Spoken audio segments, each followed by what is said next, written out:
কুমড়ো আর আলু দিয়ে অনেক রকম রেসিপি আপনারা বানিয়ে খেয়েছেন, কিন্তু কুমড়ো আর আলুর মধ্যে এই 1 চামচ এই মিশ্রণটি দিয়ে কি কোনোদিন বানিয়ে খেয়েছেন? তাহলে চলুন কিভাবে কখন দিলে এর স্বাদটা আরও বেশি হয় সেটাই আজকে আপনাদের আমি দেখাবো। নমস্কার বন্ধুরা, সুলতার হেসেলে আপনাদের সবাইকে স্বাগত। আর আমার এই রেসিপিটি যেসব বন্ধুরা দেখবো বলে শুরু করেছেন তারা চাইলে চ্যানেলটিকে সাবস্ক্রাইব করে দিতে পারেন। আমি ছোট ছোট করে আলু আর কুমড়োকে কেটে নিয়েছি। তার কড়াইতে সর্ষের তেল দিয়েছি, দিয়ে প্রথমে আমি আলুগুলোকে ভেজে নিচ্ছি। এই রেসিপিতে আলুগুলো ভেজে নিলেই ভালো হয়। এখানে দেখুন আমি 100 গ্রামের মতন চিংড়ি মাছ নিয়েছি। এই চিংড়ি মাছগুলো আমি প্রথমে পরিষ্কার করে নেব। ওদিকে ততক্ষণ আলুটা ভাজা হতে থাক। আর এই যে একটা কাঁচির সাহায্যে আমি ঠিক এইভাবে চিংড়ি মাছগুলো বেছে নিই। বন্ধুরা দেখুন তো আমার প্রসেসটা ঠিক আছে কি না। আর এই যে এর ভিতরে একটা কালো সুতার মতন অংশ থাকে, সেটাকে না বের করলে চিংড়ি মাছটা একটু তিতো লাগতে পারে। এইটা হলো সরু সুতার মতন অংশ, একটু ভেতর দিকে থাকে। আর যদি এটাকে কেটে না টেনে না বের করা যায় তাহলে একটু কাঁচির সাহায্যে কেটে নিয়ে এটাকে বের করে নিলেও হবে।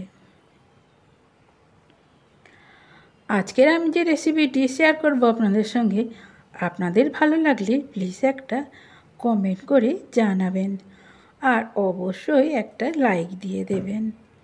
আর যেসব বন্ধুরা আমার এই রেসিপিটি দেখছেন তারা যদি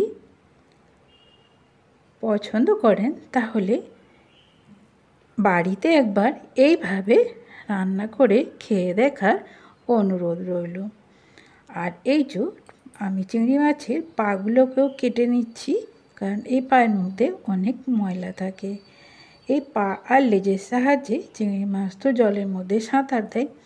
আবার দেখুন চিংড়ি মাছের এই যে তলার দিকেও একটা কালো সুতোর মতন অংশ থাকে, চাইলে এটাকেও টেনে বের করে নিতে পারেন।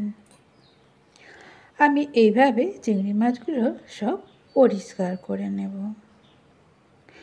ওইদিকে ততক্ষণ আমার আলুটা ভাজা হতে থাক।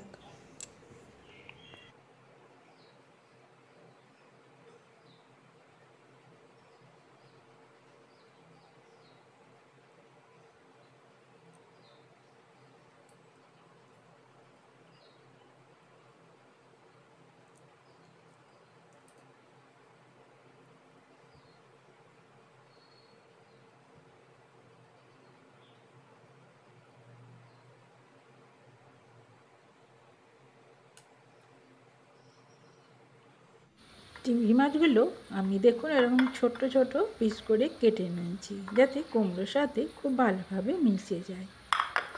আর খোসাগুলো আমি তুলে ফেলে দিয়েছি। তারপর এর মধ্যে একটু নুন, হলুদ আর লঙ্কা গুঁড়ো মাখিয়ে নেব।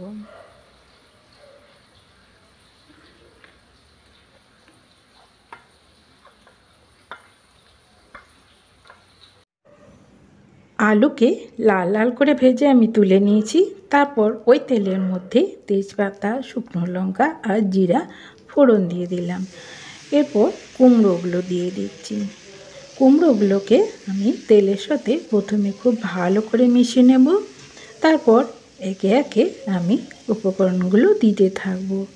আপনারা কেউ ভিডিওটিকে টেনে দেখবেন না, তাহলে বুঝতে পারবেন না কোথায় কি আমি দিচ্ছি। এখানে আমি দেখুন কেটে ধুয়ে রাখা চিংড়ি মাছটা দিয়ে দিলাম কুমড়োর সাথে। কুমড়ো আগে ভেজে নিলেও চাইলে ভাজা যেত, আবার এভাবে করলেও কোনো অসুবিধা নাই। যাদের সকালে অফিসে তাড়া থাকে, রান্নার তাড়া থাকে, বা যেসব নতুন গৃহিণীরা আছেন রান্না শিখছেন, তাদের পক্ষে এটা খুব সহজ হবে। আর এই যে দেখুন টমেটো দিয়ে দিয়েছি, নুন, হলুদ আর জিরে গুঁড়ো দিয়ে দিয়েছি। দিয়ে খুব ভালো করে আমি মিডিয়াম আঁচে সবজিটাকে কষতে থাকবো। আর তার সাথে আমি দিয়ে দিচ্ছি 1/2 চামচ রসুন বাটা আর 1/2 চামচ আদা বাটা। চাইলে আদা রসুন দুটোই একসাথে বেটে দিয়ে দিতে পারেন। সেক্ষেত্রে ও মশলাটা হবে 1 চামচ। দিয়ে সব উপকরণগুলো খুব ভালো করে মিশিয়ে আমি এটাকে 2 মিনিট সময় ধরে ঢেকে ঢেকে ভাজতে থাকবো। এই সময় আমার চিংড়ি মাছটা কুমড়োর সাথে একদম ভাজা হয়ে যাবে।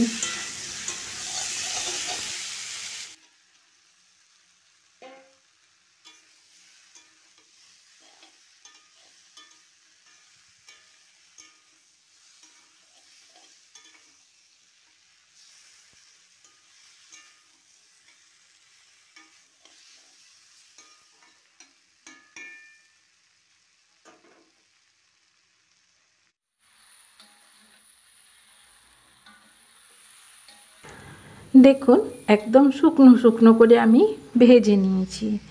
এরপর পাশে আমি প্রেসারে একটু গরম জল বসিয়েছিলাম, সেই গরম জলটা এখানে দিয়ে দিলাম। তারপর এটাকে খুব ভালো করে মিশিয়ে এটাকে আমি 5 মিনিট সেদ্ধ করে নেব। আর হাতে যদি সময় না থাকে তাহলে এটাকে প্রেসারে দিয়ে 2টো সিটি দেওয়া যেতে পারে। আর এই যে দেখুন একদম সেদ্ধ হয়ে গেছে। এরপর এটাকে আমি 2টো ভাগ করে নেব। আর তার আগে আমি এখানে একটু গোলমরিচের গুঁড়া দিয়ে দিচ্ছি। দিয়ে 2টো ভাগ করে নেব। একটা একটু রস রস থাকবো ভাত খাওয়ার জন্য, আর অন্যটা আমি একটু শুকনো শুকনো করব টিফিনে রুটি খাওয়ার জন্য। এটা হয়ে গেছে। দেখুন আমি অর্ধেক করে নিয়েছি, আর অর্ধেকটা আমি যে একদম শুকনো শুকনো করে নিয়েছি। আর এই যে দেখুন শুকনো শুকনোটা কত সুন্দর হয়েছে, না ঘাঁটা হয়ে গেছে না গুলা হয়ে গেছে, একদম সুন্দর একটা তরকারি রেডি হয়ে গেছে। ছোট ছোট কুচো চিংড়ি দিয়ে কুমড়ো, এটা রুটি দিয়ে খুবই ভালো লাগে। আর এই যে দেখুন চিংড়িগুলো কত সুন্দর কুমড়োর সাথে রান্না হয়ে গেছে। আর এই যে গোলমরিচ দিয়েছি তার সাথে চিংড়ি অসাধারণ গন্ধ বেরিয়েছে, আর রুটির সাথে খেতে খুব ভালো লাগবে। এটা যাবে টিফিনে বা লাঞ্চে। আর এই যে দেখুন আমি রস রস দিয়েছি, এটা বাড়িতে আমরা ভাত দিয়ে খাবো। ভাত দিয়ে একটু রস রস রাখলে আমাদের ভালো লাগে। আর রস রস বাড়িতে রাখলেও তো রস পড়ে যাওয়ার কোনো সম্ভাবনা নেই। আর এটা গরম গরম ভাতে যদি মেখে খাওয়া হয় তাহলে আর ডালের প্রয়োজন হয় না। এখানে আমি একবারে সবজি মাছ আলু সব কিছুই পেয়ে যাব। আর এই যে দেখুন আমি একটু তরকারিটা তুলে দেখাচ্ছি। দেখুন আজ তাহলে এই পর্যন্তই, আবারও হাজির হয়ে যাব অন্য কোনো রেসিপি নিয়ে।